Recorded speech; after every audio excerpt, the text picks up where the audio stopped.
बिस्मिल्लाहिर्रहमानिर्रहीम। लाखों करोड़ों दुरूद पाक करीम आका सल्लल्लाहु अलैहि वसल्लम की ज़ात अक़दस पर अपने और दूसरों के हकूक़ का ख्याल रखें ताकि पुरअमन और खुशहाल माशरे की तश्कील पाई जा सके। कुछ दिनों पहले मेरी नज़र से एक चीज़ गुजरी थी कि सिपह-सालार आज़म जो हैं पाकिस्तान के, उन्होंने एक बात कही थी कि आप लोगों को ये बताएं कि ये जो प्रोपेगेंडा हो रहा है फ़ौज के ख़िलाफ़ और आर्मी के ख़िलाफ़, पाकिस्तान का अवाम को उसका पता होना चाहिए, नौजवानों को उसका पता होना चाहिए। ये दिया इस पाकिस्तान को, बर्बाद कर चुका हूं इस पाकिस्तान को, तबाह कर दिया इस पाकिस्तान को, लहूलुहान कर दिया पाकिस्तान को। नवाज शरीफ, आप पाकिस्तान तुम ठीक करो, खराब करें ये फौज के जनरल और ठीक करें नवाज शरीफ आके। मैं इस बात पे कन्विंस्ड हूं कि डिफेंस बजट को और भारत के साथ जो पीस प्रोसेस है उसको अलग अलग देखें। मैं डीएचए के खिलाफ हूं।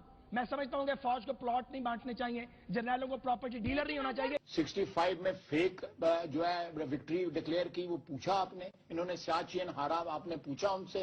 इन्होंने कारगिल हारा, आपने पूछा। पाकिस्तान आपने अपना पेट काट कर जिस फौज को मारा है, जो फौज को हेलीकॉप्टर लेके दिए हैं, जो फौज को हमने हवाई जहाज लेके दिए हैं, जो तोपें और बंदूकें लेके दी हैं, आज वही हेलीकॉप्टर, तोपें और बंदूकें पाकिस्तानियों का खून कर रही है। ये लोग जो पाकिस्तान आर्मी के साथ प्रोपेगेंडा कर रहे हैं, ये पाकिस्तान के खैर खा नहीं है, ये पाकिस्तान के दुश्मन है और अज़ली दुश्मन है। आपको पता है, जैसे भी हो, जो भी हो, किसी भी मुल्क का जो दिफा है वो फ़ौज होती है और पाकिस्तान की फ़ौज काबिलियत में और तमाम तर महारत में सबसे आगे है। हमें फ़ख्र है पाकिस्तानी फ़ौज पर और पाकिस्तान पर। लेकिन जैसे सिपह-सालार ने कहा तो उनका हुक्म सर आंखों पर। मैं कुछ चीज़ें आपके सामने रखना चाहता हूँ, आप ज़रा देखिएगा कि माजी में क्या होता रहा है और प्रोपेगेंडा बेसिकली होता क्या है, वो आप ज़रा देखिएगा।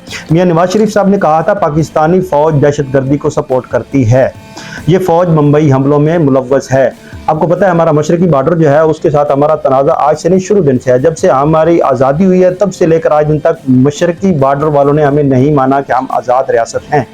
और जब वहाँ पे हमले होते हैं तो एक हमारा सिटिंग प्राइम मिनिस्टर और एक वो कहता है कि मुंबई हमलों में ये फ़ौज मुलव्वस है। अब खुद अंदाज़ा करें कि प्रोपेगेंडा क्या होता है। ख्वाजा आसिफ साहब ने कहा पाकिस्तानी फ़ौज हमारी हड्डियों से गोश्त नोच कर खा गई है और इस फ़ौज ने आज तक कोई जंग नहीं जीती। ख्वाजा आसिफ साहब जो हैं वो डिफेंस मिनिस्टर भी रहे। ख्वाजा आसिफ साहब जो हैं वो बहुत पुराने पार्लियामेंटेरियन हैं और शुरू से जो है वो मुस्लिम लीग नून में है और बड़े एक मंजे हुए सियासतदान गर्दाने जाते हैं। और उन्होंने जब कहा कि ये चीज़ है, नौजवानों सुनो, मुझे सिपह-सालार ने कहा है, हम सबको सिपह-सालार ने कहा है कि हमने जो प्रोपेगेंडा करने वाले हैं उनके खिलाफ बात करनी है, उनको आश्कार करना है, आप सबके सामने रखना है। फिर उसके बाद मैं आपको बताता हूँ मुस्लिम लीग नून से ही हैं, वजीर रेलवे भी रह चुके हैं और बड़े एक मंजे हुए सियासतदान कहलाए जाते हैं और उनका बड़ा किरदार है। उनके वालिद भी इसमें जो है वो सियासत में थे शुरू दिन से लेकर आज दिन तक।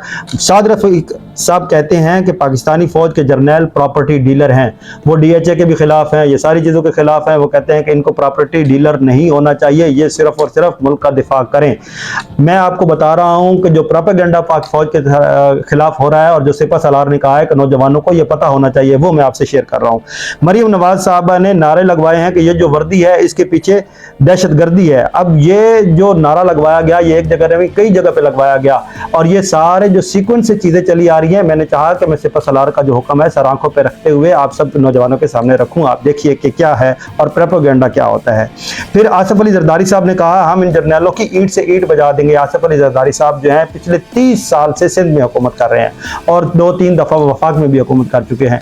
आपने ये सारी चीज़ें देखी और ये देखा प्रोपेगेंडा क्या चीज़ है। मुझे चीफ ऑफ आर्मी स्टाफ ने और सिपह-सालार ने कहा है कि नौजवानों को पता होना चाहिए कि प्रोपेगेंडा क्या है। मैंने कहा मैं आपके सामने रखूं। मौलाना फजलुर रहमान साहब ने कहा है कि पाकिस्तानी फौज के जर्नल अपनी औकात में रहें। अब ये उनको औकात दिखा रहे हैं मौलाना फजलुर रहमान साहब, जो कह रहे हैं कि जनाब आप अपनी औकात में रहें, हम जो चाहें करें, हम जो हैं यहाँ पे ठेकेदार हैं, हमारा ये पाकिस्तान है, हमारा ये सब कुछ है, फौज बाद में आएगी, पहले हमारा मकसद होगा, हमारे मामलात होंगे, ये सब कुछ होंगे। उन्होंने ये कहा है नौजवानों आपको पता होना चाहिए कि प्रोपेगेंडा क्या है। अल्ताफ हुसैन ने कहा ये जर्नल काले अंग्रेज हैं जो पाकिस्तान पर कब्जा किए बैठे हैं, ये अल्ताफ हुसैन साहब कह रहे हैं। मरियम नवाज ने पंजाब में इलेक्शन हारने पर उस वक्त के आर्मी चीफ को गंदी गालियां दी।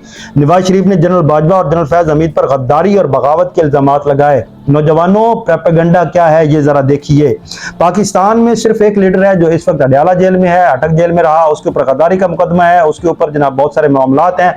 और आज भी वो जेल में बहुत सारे मुकदमात का सामना कर रहा है। वो पाकिस्तान में रहा, ना बाहर गया, ना निकला, कहीं भी नहीं गया। वो गद्दार जो है, उसने एक गद्दार है पाकिस्तान में जिसने कहा है कि ये फौज भी मेरी है और ये मुल्क भी मेरा है। ऐ कौम सच जान लो, कौम को मजबूत और मुस्तहकम देखने की ख्वाहिश रखने वाले जेल में हैं और फौज को गालियां देने वाले रियासती प्रोटोकॉल को एंजॉय कर रहे हैं। ये ऐ कौम सच जान लो। मैंने चाहा, मेरे सिपह सलार ने कहा, आप सबके सामने रखूं कि प्रोपेगेंडा जो फौज के खिलाफ किया जाता है, इसका अदराक करना चाहिए। नौजवानों, आप सब ने फौज के साथ खड़ा होना है और शाना बशाना खड़ा होना है।